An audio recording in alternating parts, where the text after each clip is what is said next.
Olá, meus amigos, meus alunos e minhas alunas. Aqui quem fala é o professor Lúcio Azevedo.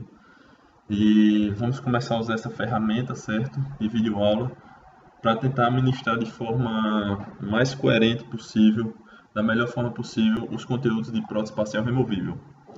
Então, dando sequência ao que a gente já vem estudando durante o semestre, a gente hoje vai falar um pouco sobre planejamento em PPR, que é uma etapa de extrema importância na confecção da prótese.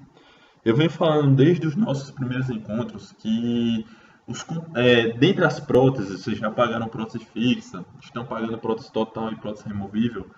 Dentre essas três próteses, eu sempre venho falando que eu acho que a PPR é a que tem mais conteúdo teórico.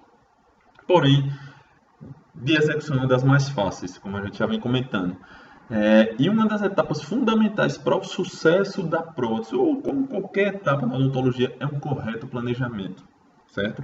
Então, nós vimos exame do paciente, classificação dos pacientes parcialmente desdentados, vimos também duas aulas sobre elementos constituintes, onde falamos sobre apoios, nichos, conectores maiores, menores, celas, os dentes artificiais e principalmente os retentores, que foi uma carga de conteúdo grande para vocês, e todo aquele embasamento, todo aquele conteúdo foi para a gente chegar nesse ponto do planejamento, para a gente conseguir entender todos aqueles componentes separados e ao final da aula de hoje tentar juntar, fazer um link com todos aqueles conteúdos para realizar um planejamento. E aí vem a primeira pergunta, mas como a gente vai realizar o planejamento na minha PPR? Certo? Quando a gente pensa em planejar, essa imagem eu acho interessante, que remete a um arquiteto, que é o quê? Antes de executar um projeto, uma casa, um edifício, um apartamento, tem que ter um planejamento, um projeto. E o projeto da nossa PPR é que a gente vai começar a elaborar.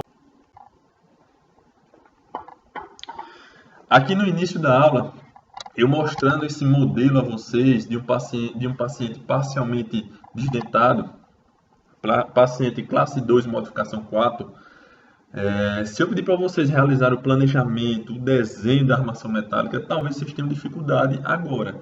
Mas o objetivo é que no final da aula a gente consiga realizar esse correto planejamento. Eu sempre faço uma brincadeira que para você realizar o planejamento do PPR você tem duas opções. A primeira isso é uma brincadeira, pessoal. A gente brinca que tem aquele dentista que faz a prótese MM. E o que seria a prótese MM? É aquela prótese que ele molda e manda. Molda e manda. Manda para quem? Manda para o técnico.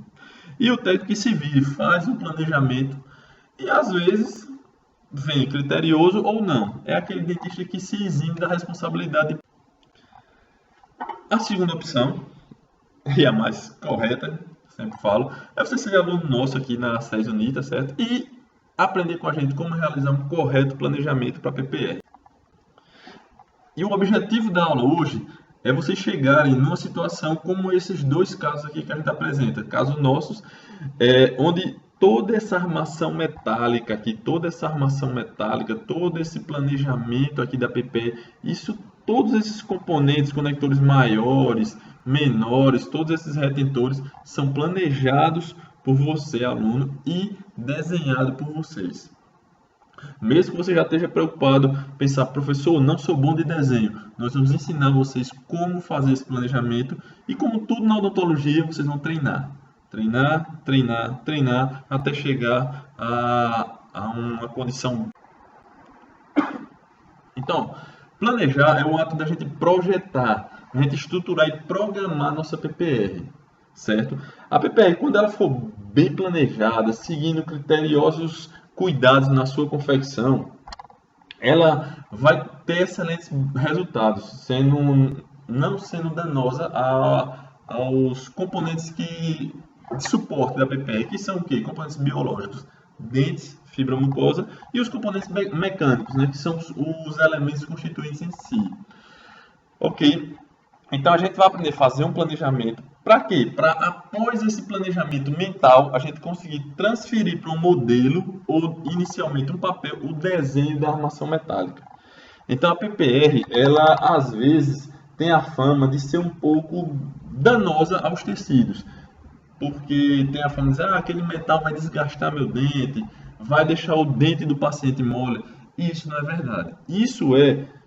Acontece às vezes por culpa muitas vezes do dentista, que não faz um planejamento correto, não segue os critérios para realizar um bom planejamento. E aí, essa frase é importante. O planejamento não é obtido por uma fórmula matemática, mas por princípios biológicos e bom senso. Por que a gente fala isso? Porque vocês viram os componentes, viram, por exemplo, que o grampo circunferencial simples tem uma indicação que é diferente de um grampo circunferencial reverso. Todos eles são indicados para prótese dentro suportada, para dentes posteriores, porém, um tem indicação, outro tem outro. Então, esses são princípios. E bom senso, porque muitas vezes você tem que avaliar os critérios do dente. Como é o dente que vai receber esse grampo? Será que esse dente tem suporte suficiente? Será que a restauração dele está bem adaptada? Será que o suporte periodontal dele merece receber um grampo? Se esse dente aguenta esse suporte de prótese, então tudo isso tem que ser levado em consideração no planejamento da... Então,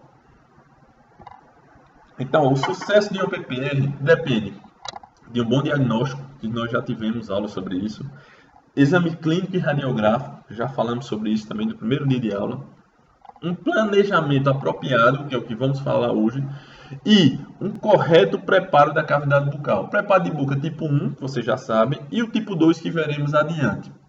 E por fim, boas moldagens, que serão temas das nossas próximas aulas.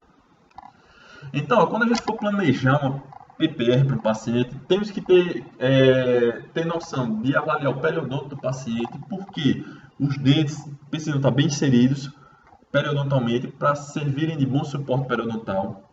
Fazer uma boa análise dos dentes remanescentes. Analisar o quê? Quantidade, qualidade, disposição no arco e quantidade de raiz. O que quer dizer isso?